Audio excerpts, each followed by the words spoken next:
Don't you wish there was an easy way to prospect? Like literally an easy way to prospect where you're talking to people who actually want to be spoken to and the conversations are not like pulling teeth and you feel like you're going at it with them, right? Where it just leaves you defeated. It leaves you giving up on prospecting. You're upset, they're upset, and you're broke or you're not at the level you need to be. And that's why you're not where you want to be in your business right now. So I'm actually going to teach you what this method is, what the prospecting method is, what to say on the phone so you annihilate this fear.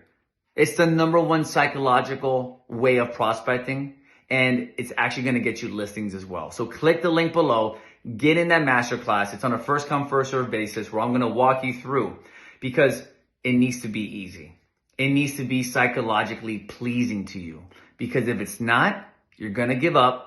You're going to be frustrated. You're going to blame the economy. You're going to blame the government and you're going to be broke. You're going to be struggling and you don't want that. So click the link below. The number one easiest, most effective way of prospecting. Going to show you exactly how to do this to get more listings now, especially in this market.